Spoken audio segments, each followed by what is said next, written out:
Welcome back to Golf Center. You know, we have all played in scrambles and charity events where there's a car for the hole-in-one at the big Always hole, makes right? it more fun. Oh, it always makes it more fun. In fact, I happen to see, I got a quick story. I happen to see Rich Beam in LA at Riviera make the hole-in-one and run back and jump on the car. I remember that. He marked it all up. He ended up giving the car to his caddy. But anyway, David Cook joins us now. David was at the Hilton Head Island Celebrity Golf Classic. Sure was. And David was playing. Who are you playing with, David? I played with Bo McMillan. All right. I was actually a guest of Cecil Crowley. Okay. Had invited me earlier in the week to play.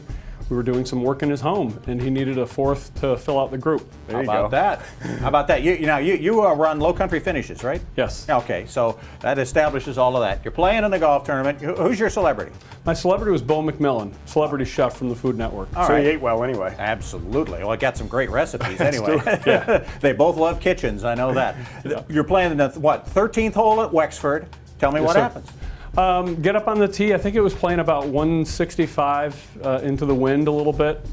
The previous hole I had hit 6-iron and I'd hit it horribly left. So I remembered that and teed the ball up.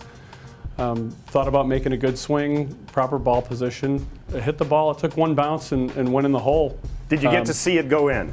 I saw it bounce and then it disappeared after it bounced. So I wasn't 100% sure if I'd hit it long or if it had gone in.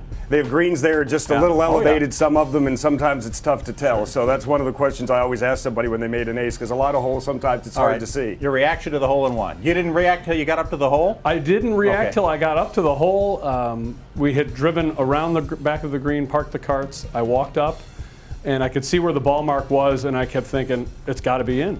And when we got up to the hole, it was in. Exhilarated. Where was the car? The car was back on the tee. Okay, so you couldn't go right back and run and jump on the car. No, I didn't get a chance to. Of course, the best part of this story is what happens next. That's right. They present you with a 2-year lease to a BMW? A BMW. Yeah, brand new BMW, 535, and you give it back.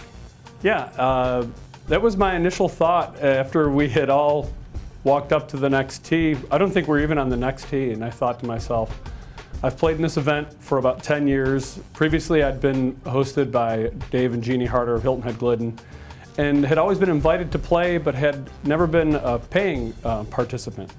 And I felt like this was my chance to maybe do something for the greater good and to help some people I would never normally be able to help. And I asked that the dealership make a donation in lieu of the car for myself, make a donation to the Celebrity Golf Foundation. That's fantastic. Well, David, so it will go on to help the Celebrity Golf Foundation in their charitable work, which involves groups that you're involved with, too.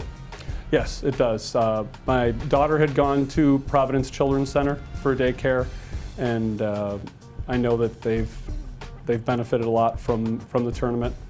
And I think it's just a great way to help out the community and support the community, and it's something that the sport, golf as a sport, I've grown accustomed to having respect for the game. It gives a lot to me, and I wanted the game to be able to do something for someone else. Well, David, we want to thank you so much for joining us and for your generosity. We know everybody here in the Low Country will use it as an example moving forward, and we wish you success moving forward yourself. Thank you very much. Thanks for having me on. Chris would have kept the car. Go ahead. I would have kept the car for sure.